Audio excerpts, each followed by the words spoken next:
하나님의 말씀 봅니다. 민수기 31장 25절에서 31절입니다. 읽어드립니다.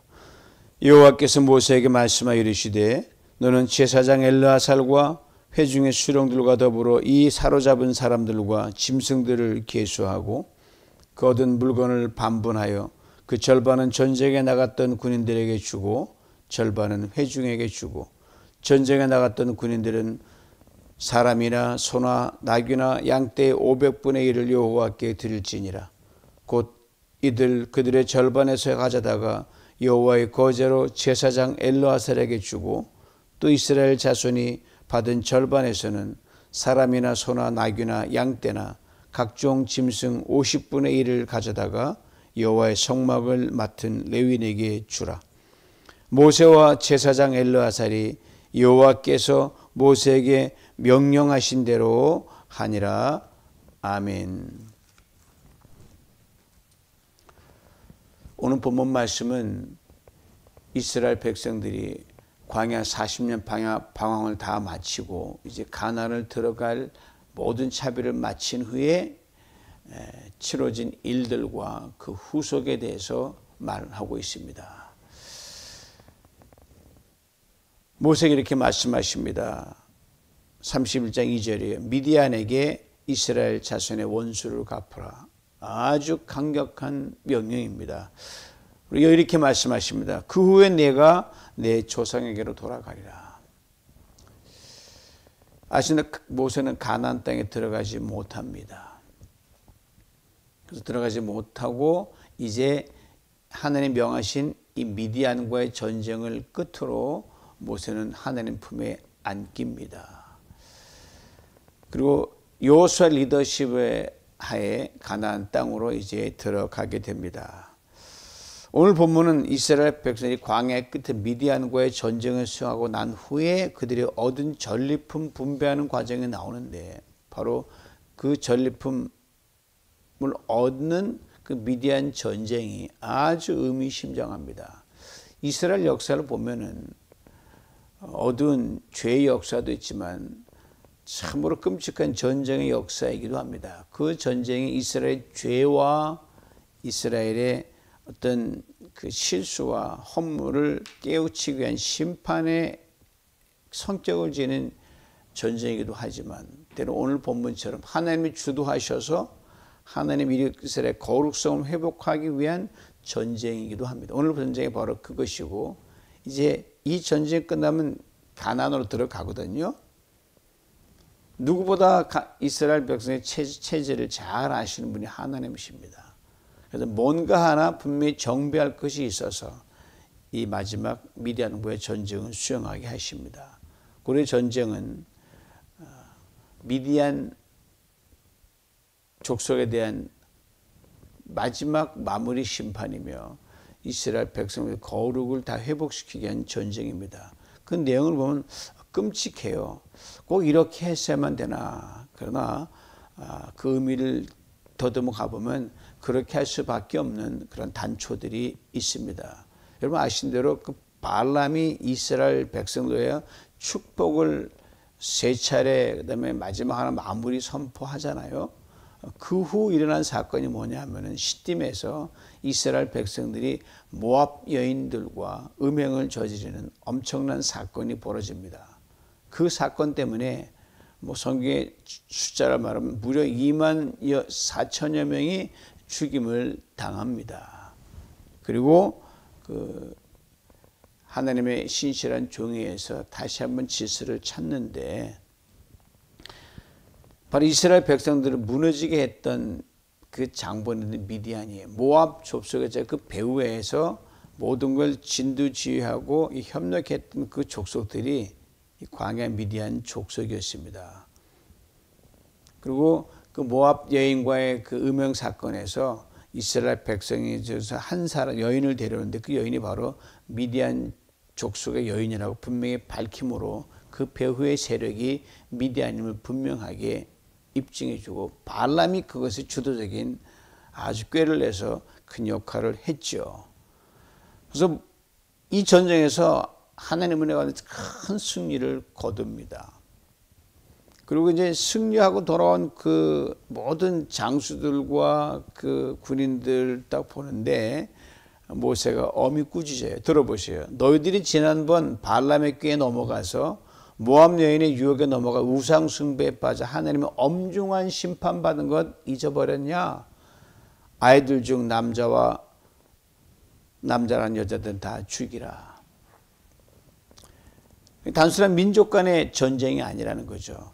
거룩 회복하는 전쟁에 때문에 그 뿌리가 아주 남아서 그 미디안과 모압 족속의 그 우상 숭배의 그 영향이 있어서 그 잊어버리고 여인들을 다 그냥 데려온 거예요.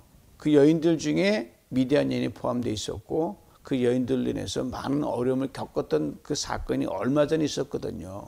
모세가 엄히 꾸짖는 거죠. 왜 그냥 두면 죄의 뿌리를 남기기 때문에.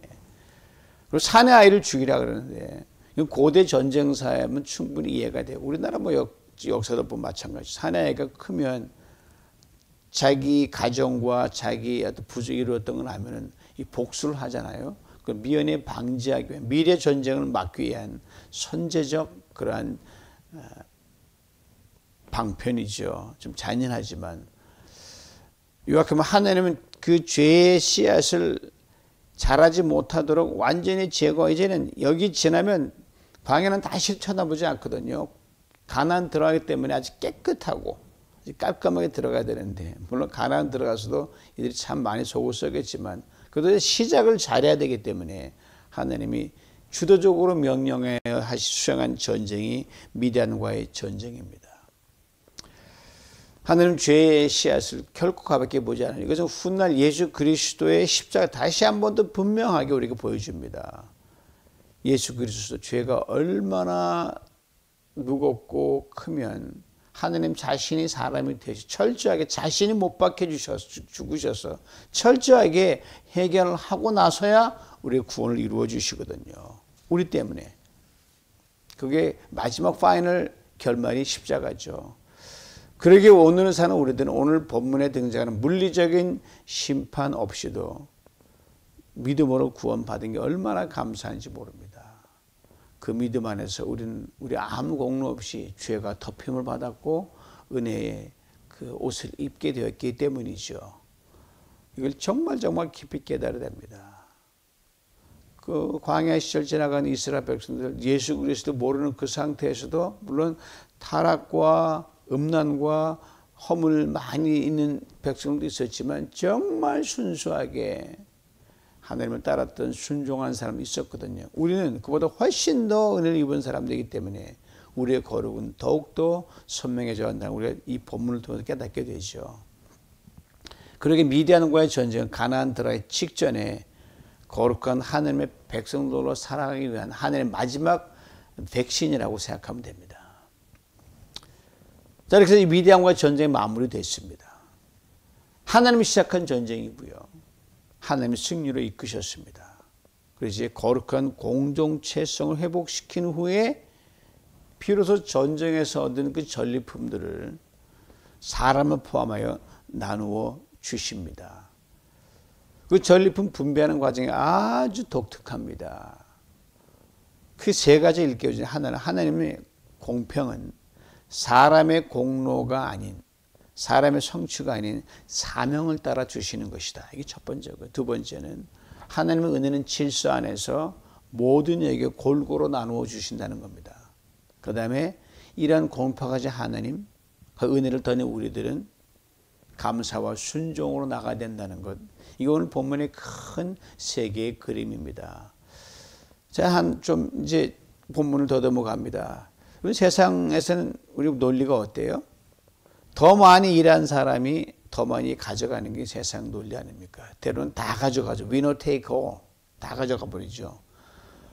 그럼 목숨 걸고 나가 싸운 사람은 더 큰 몫을 받아야 된다는 세상 논리입니다. 근데 하나님은 오늘 우리의 뜻밖의 분배법을 보여주십니다. 27절 말씀 봅니다. 그 얻은 물건을 반으로 나눠서 그 절반은 전쟁에 나갔던 군인들에게 주고 절반은 회중에게 주라. 절반은 군인들에게, 절반은 후방에 서 있었던 그 백성들에게 주라는 거죠. 이것이 하나님의 분배 방식입니다. 공평하신 하나님을 아주 선명하게 보여주는 대목이에요. 전쟁은 누가 이겼습니까? 겉으로는 군인들이 나가서 뭐 칼과 창과 활을 들고 군인들이 이긴 것처럼 보이죠. 오늘 본문 앞 31장 3절을 보면 모세는 여호와의 원수를 갚기 위하여 이 전쟁을 치르라고 합니다. 이스라엘 백성을 괴롭힌 사람은 이스라엘이 원수지만 하느님께도 원수가 되거든요. 훗날 예수님이 사울이 그리스도를 핍박할 때 네가 나를 핍박한 것에 말씀하신 건 똑같아요. 또한 31장 7절에는 여호와께서 명령하신 대로 싸웠다. 즉 이 전쟁의 시작과 끝과 과정은 하나님이 다 주도하신 겁니다. 이스라엘 백성들은 거기에 그냥 순종에 따라 나간 어떤 군인들에 불과했죠. 따라 전일품 역시 하나님께 주신 것이란 말이죠. 그 분배 기준은 그러므로 하나님이 기준이 분배 기준입니다. 삶 전체의 미치요. 여러분 우리 삶도 내 것이요 하나님 것이기 때문에 우리 모든 걸 할 때 하나님 방식으로 가야 되는데 대부분 내 중심으로 가거든요. 거기가 바로 문제가 있죠. 그렇습니다. 하나님의 분배 원칙은요 공로보다는 사명입니다. 수고보다는 순종입니다. 그렇게 하나님은 누구에게나 똑같이 반을 주셨어요. 군인은 싸움에 나가 목숨 걸고 싸웠어요. 백성은 진영에 남아 그들을 기다리고 기도하며 공동체를 지켰습니다. 겉으로 보기엔 분명 그 일한 수고 다른 것처럼 보입니다. 하지만 하나님이 모두를 하나님의 전쟁을 수행하기 위한 사명을 맡은 자들로 보셨어요. 앞선 것 반대로 우리는 자주 비교하잖아요. 나는 더 많이 봉사했는데 왜 저 사람과 똑같이 받지? 나는 더 많은 힘든 자리를 감당했는데 왜 저 사람은 같은 대우를 받지? 하나님께 우리에게 주시는 은혜는 공로의 양과 비례하지 않습니다. 은혜는 자격 없는 자에게도 동일하게 임하신 하나님의 사랑이기 때문입니다. 그래서 내가 더 많이 받았으면 그죠, 감격할 따름이죠. 내가 뭐 잘나서 그런 건 아니거든요. 하나님이 공평한 분배 원칙을 몸소 실천했던 성경의 인물인데 바로 다윗입니다. 다윗 왕이 오르기 전에 자기 장인이 된 사울 왕에 쫓겨서 목숨 걸고 목숨을 부지하기 위해서 도망치고 그다음에 들로 산으로 다녔던 그런 참으로 수십 년 오랫동안 도망자 생활을 했거든요. 그런 중 이제 피할 곳이 없으니까 이스라엘 땅에서는 적국인 블레셋 진영으로 들어가서 얼마간 적과의 동침을 하게 됩니다. 근데 블레셋 왕이 이 다윗을 보더니 정말 자기 편으로 넘어온 적 진짜 마음은 그랬어요. 그래서 그에게 후한 배려를 해서 시글락이라는 큰 도시를 하나 주면 여기에서 너희가 불을 내리고 살아라. 그러다가 이제 이 블레셋이 다른 민족의 전쟁을 수행하러 다윗과 나갔는데 그 빈틈을 타서 아말렉이라는 족속이 다윗이 받았던 그 시글락이라는 그 성을 쳐들어와서 아주 초토화시킵니다. 불 지르고 여인과 모든 걸 다 빼앗아 갔어요. 다 돌아와 보니 이거는 완전히 아니 자기도 없는 사이에 이랬으니까 얼마나 미안합니까? 한 여쭈면서 따라가면 됩니까? 따라가서 너희가 능히 당할 수 있으라고 하나님 음성을 듣고 쫓아가서 빼앗긴 거 다 빼앗고 되찾습니다. 그때 전쟁을 수행하고 돌아왔을 때 그냥 모든 것 근데 빼앗긴 거 다 찾고 그들 거 다 전리품 가지고 돌아오거든요. 그때 전쟁에 참석했던 군인들 중에 이런 말들이 나왔어요. 전쟁에 나가지 않은 자들은 전리품 받을 자격이 없다. 뭐 그럴듯하죠. 수고도 안 했으니까. 그러나 다윗은 선언합니다. 전쟁에 나간 자나 집을 지킨 자나 똑같이 나눌 것이다.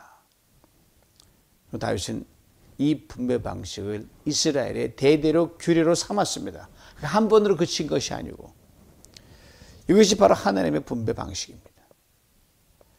사랑하는 성도 여러분, 하나님의 일은 보이는 일, 이 인간의 눈에는 정량적인 그 양적인 거로만 평가하지 않습니다. 예를 들면 저는 앞에 여러분을 설교하고 목회를 주도해가는 사람 아닙니까? 저만이 보시는 게 아니거든요.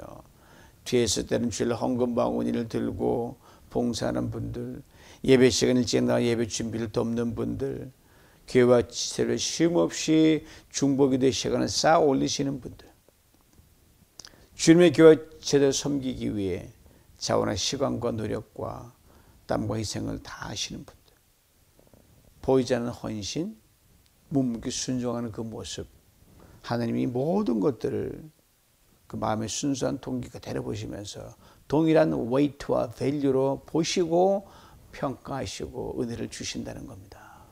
이걸 잊지 말아야 됩니다. 그리고 훗날 바울은 깔끔하게 정리합니다. 심는 이와 물 주는 이는 매 한 가지다. 네가 물을 많이 줬나? 씨 뿌리는 게 씨 얼마 안 뿌렸나? 똑같다. 결국은 하나님 아니면 잘하게 할 수 없으니까 너는 하나의 거기에 파트만 담당한 거다. 이렇게 바울이 깨끗이 정리하죠. 분파하는 고린도 교회에 내가 잘나서 무슨 판 했는데 no way 이 말이죠. 그렇습니다. 자라가지 생명의 주관한 자는 하나님 뿐이죠. 하나님 그 자라게 하신 일에 우리가 쓰임 받았다는 사실 하나뿐입니다. 일꾼이에요. 그러게 하나님 우리가 누가 더 일했는가를 따지는 경쟁의 공동체가 아니라 누구도 배제되지 않는 은혜의 공동체가 되기를 원하십니다. 하나님 보시기엔 다 하나님의 분깃을 받을 귀한 하나님의 자녀들이기 때문입니다. 사랑하는 성도들, 우리 각자는 하나님께서 맡기신 사명의 자리에 늘 서 있습니다. 오늘 본문의 표현을 빌면 어떤 분들은 싸우는 자리고, 어떤 분들은 지키는 자리고, 어떤 분들은 위로하는 자리고, 어떤 분들은 눈물로 기도하는 자리입니다. 어디 그뿐입니까? 성령의 감동을 주실 때 우리 각자는 이외에 셀 수 없이 많은 사명의 자리에 보냄을 받습니다. 성령이 말씀하시거든요. 해라, 가라, 희생하라, 베풀라, 셀 수 없이 말씀하십니다.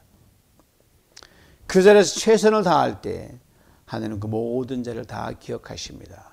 그럼 말씀하십니다. 얻은 전리품을 반으로 나누어 모두에게 동일하게 주라. 신약의 말씀을 풀면 이렇게 되죠. 심는 이와 물 주는 이는 한 가지나 각각 자기의 수고대로 하나님께서 상을 주시리라.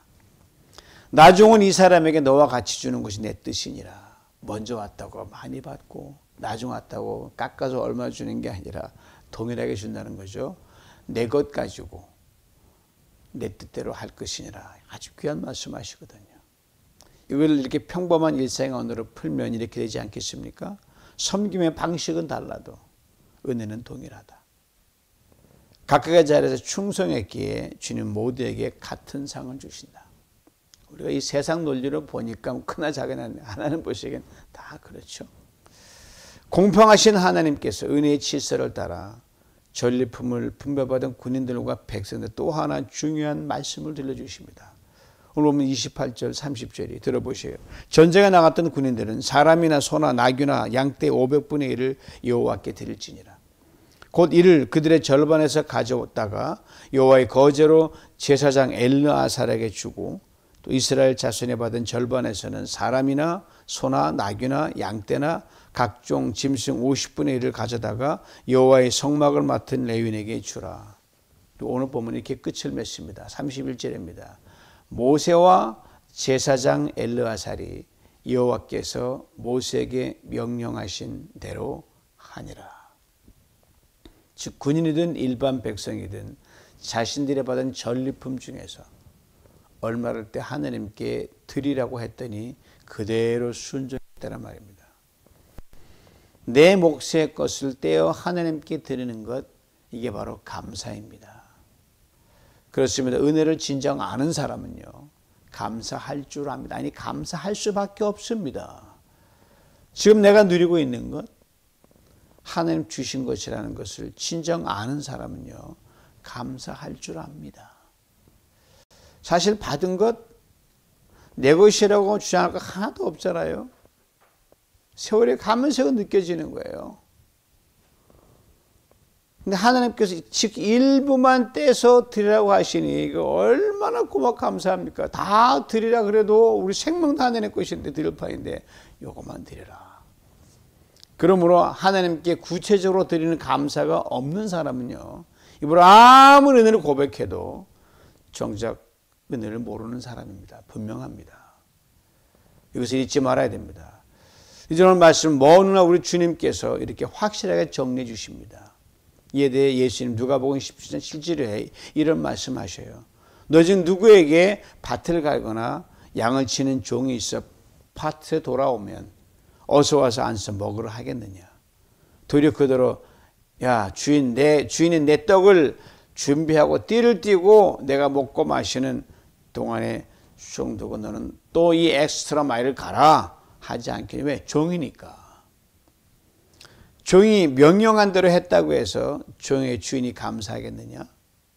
너희도 명령받은 걸 다 행한 후에 이르기를 우리는 무익한 종이라 우리가 해야 할 일을 했을 뿐이다 라고 할 것이니라.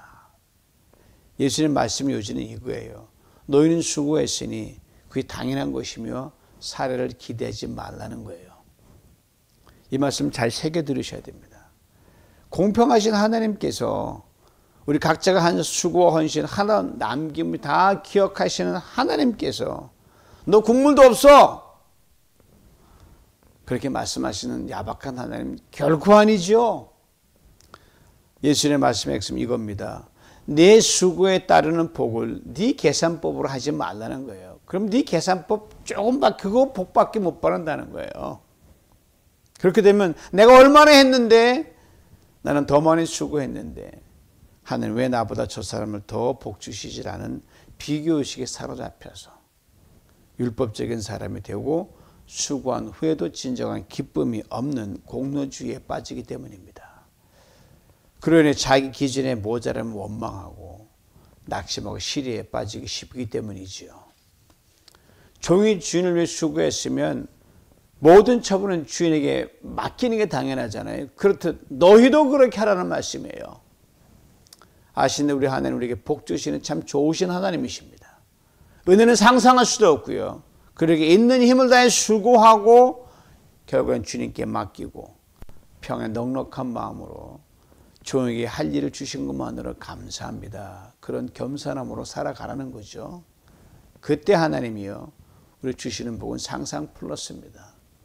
은혜는 상상 플러스 플러스고요. 우리가 무익한 종처럼 일했는데 오히려 복을 주십니다.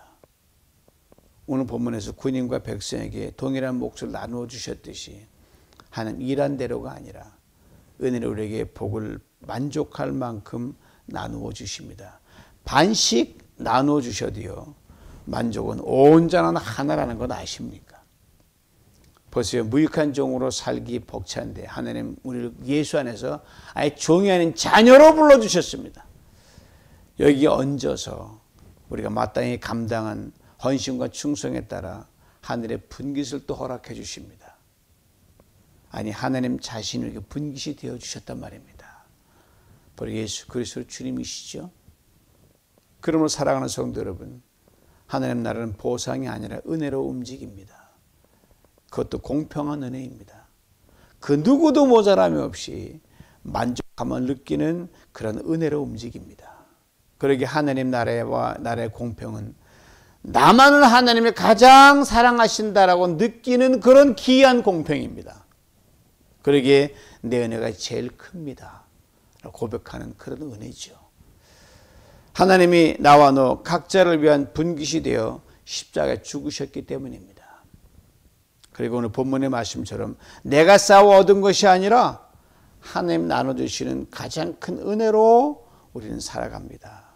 그래서 오늘 우리는 이렇게 고백하죠. 주님 내가 일할 수 있도록 불러주신 것만도 감사한데 내게 최고의 만족할 만한 은혜의 분깃까지 허락하시니 감격하고 감사할 뿐입니다. 이 고백을 매일 우리의 삶 속에서 겸손히 토해내며 살아갈 때 주님께서는 그 어떤 차별도 없이 공평하게 오늘은 어제보다 내일은 오늘보다 크고 놀라운 은혜와 복으로 우리 한 사람 한 사람을 가장 특별하게 선대하여 주실 줄 믿습니다. 이 은혜를 풍성히 받아 누리시길 주님의 이름으로 축원합니다. 주님, 우리는 무익한 종에 불과합니다. 그럼에도 우리를 불러 감히 하나님 일을 할 수 있도록 사명을 맡겨주시니 감사합니다. 이 사명 따라 우리의 작은 충성도 기억하시고 복을 허락하시는 주님의 한량없는 은혜에 감사합니다. 오늘도 우리를 보내신 삶의 자리에서 묵묵히 충성하게 하시고 우리의 분깃이 무엇이든 기쁨과 감사로 받게 하여 주옵소서. 주께서 주시는 그 분깃, 오직 나를 위해 특별히 주시는 하나뿐의 은혜로 생각하며 매일의 삶 속에서 만족함을 누리며 살게 하여 주옵소서. 그리고 은혜에 대한 구체적인 감사가 끊이지 않게 하여 주옵소서. 예수님의 이름으로 기도하옵나이다. 아멘.